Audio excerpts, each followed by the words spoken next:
Hello दोस्तों, very very very good morning to all of you. दोस्तों, मैं उम्मीद करती हूँ कि आप लोग बहुत अच्छे होंगे और आप लोगों की प्रिपरेशन भी बहुत अच्छे से चल रही होगी। मैं रोशनी मैम आप लोग के सामने आ चुकी हूँ यूट्यूब कोचिंग क्लासेस के इस अमेजिंग से प्लेटफॉर्म पे। आप लोग का स्वागत है, तहे दिल से वेलकम है। तो इसके पहले मैं आप लोगों को मौलिक अधिकार का पार्ट फर्स्ट बताई थी। उम्मीद करती हूँ कि आप लोगों को वो बहुत अच्छे से समझ में आया होगा।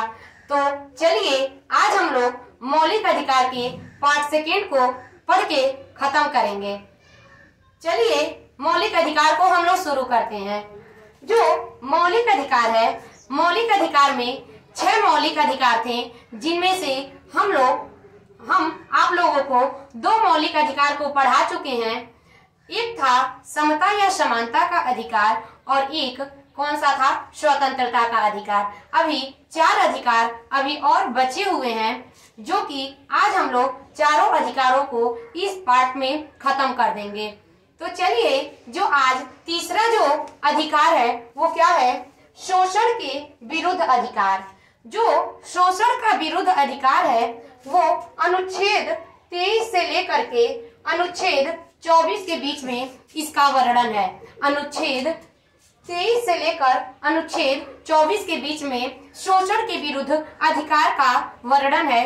अगर किसी भी व्यक्ति के साथ अगर शोषण किया जाता है तो उसके लिए हमको कुछ अधिकार दिए गए हैं। वो अधिकार अनुच्छेद 23 से लेकर के अनुच्छेद 24 के अंदर दिए गए हैं। तो जो सबसे पहले हम लोग इसके अंदर 2 अधिकार दिए गए हैं। सबसे पहले हम लोग अनुच्छेद 23 को पढ़ेंगे। अनुच्छेद 23 में क्या है, मानव व्यापार नहीं कर सकते हैं। मानव व्यापार मतलब मानव का व्यापार नहीं कर सकते हैं, मतलब कोई भी है, कोई भी हो वो मानव का व्यापार नहीं कर सकते हैं। चाहे बालाश्रम मतलब किसी से भी जबरदस्ती काम नहीं कराया जा सकता है। और एक है बंधुआ मजदूरी। बंधुआ मजदूरी आप लोग बहुत सुनते होंगे। जैसे बंधुआ मजदूरी क्या होती है, जैसे मान लीजिए मैं किसी से कर्ज ले रही हूँ और मैं उनको कर्ज नहीं चुका पा रही हूँ, उसके बदले मैं पैसे के बदले मैं अगर श्रम कर रही हूँ तो वही क्या होता है, बंधुआ मजदूरी होता है।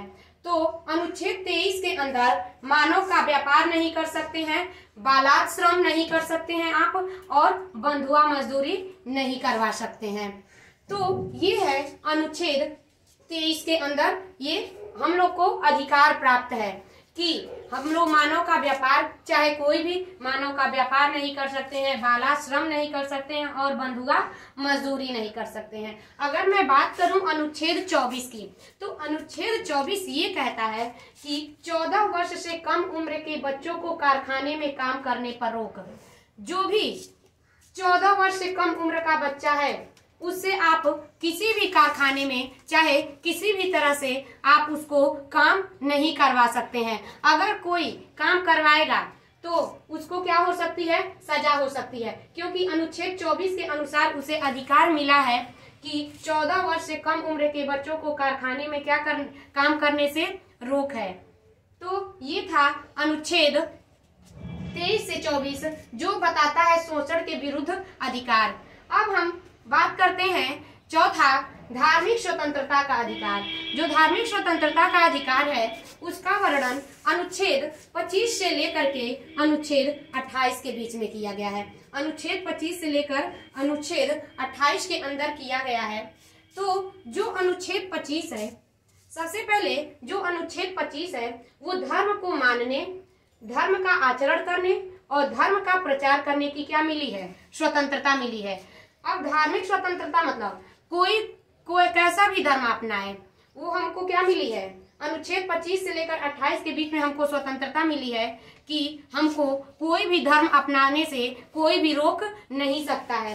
हम कोई भी धर्म को मान सकते हैं, चाहे हम किसी भी धर्म के समान हम आचरण कर सकते हैं और हम किसी भी धर्म का क्या कर सकते हैं, प्रचार कर सकते हैं।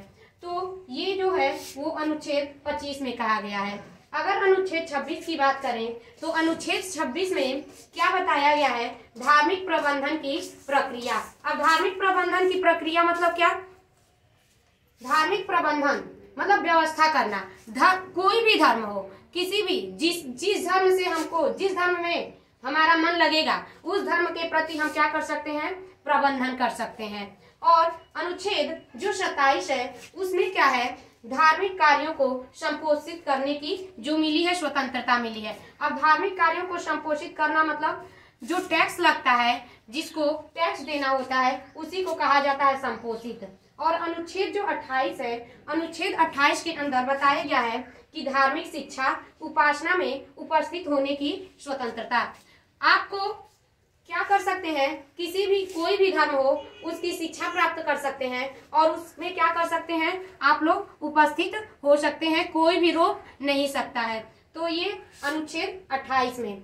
तो इस तरह से हम लोग धार्मिक स्वतंत्रता के अंदर 4 अनुच्छेद पढ़े हैं। सबसे पहले मानने, आचरण और प्रचार करने की स्वतंत्रता, फिर प्रबंधन करने की स्वतंत्रता, धार्मिक कार्यों को संपोषित करने की स्वतंत्रता और धार्मिक शिक्षा उपासना में उपस्थित होने की स्वतंत्रता। अब इसके बाद जो 5वां जो अधिकार है वो क्या है? सांस्कृतिक एवं शिक्षा संबंधी अधिकार। जो सांस्कृतिक एवं शिक्षा संबंधी अधिकार है वो अनुच्छेद 29 से लेकर अनुच्छेद 30 के बीच में इसका वर्णन किया गया है। और आप लोग ये विशेष ध्यान दीजिएगा कि जो सांस्कृतिक एवं शिक्षा संबंधी अधिकार हैं वो केवल अल्पसंख्यकों को ही दिए गए हैं। अब आपके एग्जाम में आ सकता है कि मौलिक अधिकार में वह कौन सा अधिकार है जो केवल अल्पसंख्यकों को ही प्रदान किए गए हैं। तो सांस्कृतिक एवं शिक्षा संबंधी अधिकार एक ऐसा अधिकार है जो केवल अल्पसंख्यकों को दिए गए हैं। तो ये विशेषकर आप लोग इसे ध्यान दीजिएगा कि जो ये अधिकार है केवल अल्पसंख्यकों को ही प्रदान किए गए हैं। अब अनुच्छेद 29 की जो बात करें, ये विशेषकर अल्पसंख्यकों को ही दिए गए हैं। तो जो अनुच्छेद 29 में है वो अल्पसंख्यकों के ही बारे में बताएगा। जैसे अल्पसंख्यकों के हितों का संरक्षण, अल्पसंख्यकों के हितों का संरक्षण। तो अनुच्छेद 29 में क्या बताया है कि अल्पसंख्यकों के हितों का संरक्षण किया जाएगा। और अनुच्छेद 30 में जब ये अधिकार, मौलिक अधिकार के अंदर सांस्कृतिक एवं शिक्षा संबंधी अधिकार केवल अल्पसंख्यकों के ही बारे में बताता है, तो अनुच्छेद 30 भी क्या बताएगा? अल्पसंख्यकों के ही बारे में बताएगा। तो क्या बताएगा इसमें? अनुच्छेद 30 में अल्पसंख्यकों के शिक्षा संबंधी अधिकार संरक्षण। इसका मतलब जो 29 है उसमें उसके हित का संरक्षण बताया है और जो अनुच्छेद 30 है उसमें क्या बताया है? शिक्षा संबंधी संरक्षण बताया है। अब लास्ट जो है संवैधानिक उपचारों का अधिकार, संवैधानिक उपचारों का अधिकार। अब देखिए, इसके पहले हम लोग 5 अधिकार पढ़े हैं। 5 अधिकारों में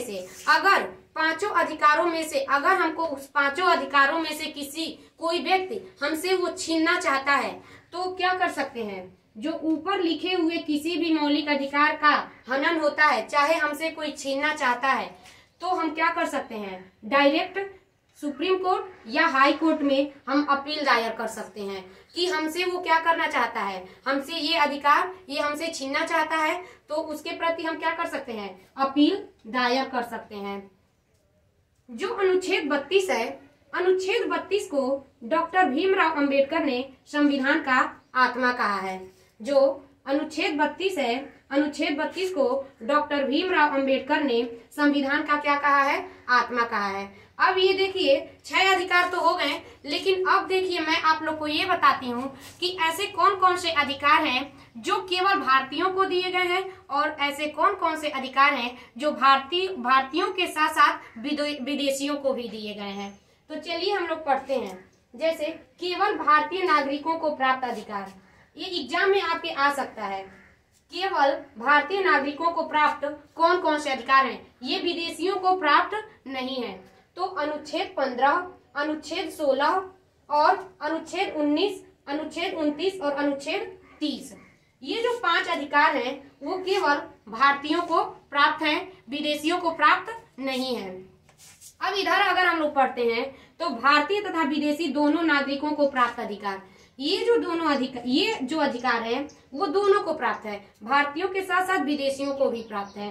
कौन कौन से अधिकार? अनुच्छेद 14, अनुच्छेद 20, अनुच्छेद 21 और अनुच्छेद 20(1) और ऐसे अनुच्छेद 23 से लेकर 24 और अनुच्छेद 25 से लेकर 28। ये अधिकार भारतीय और विदेशियों दोनों को प्राप्त है। आई होप आप लोग को ये मेरा वीडियो पसंद आया होगा। तो अगर आपको ये मेरा वीडियो पसंद आया होगा तो आप लोग चैनल को सब्सक्राइब जरूर कीजिएगा।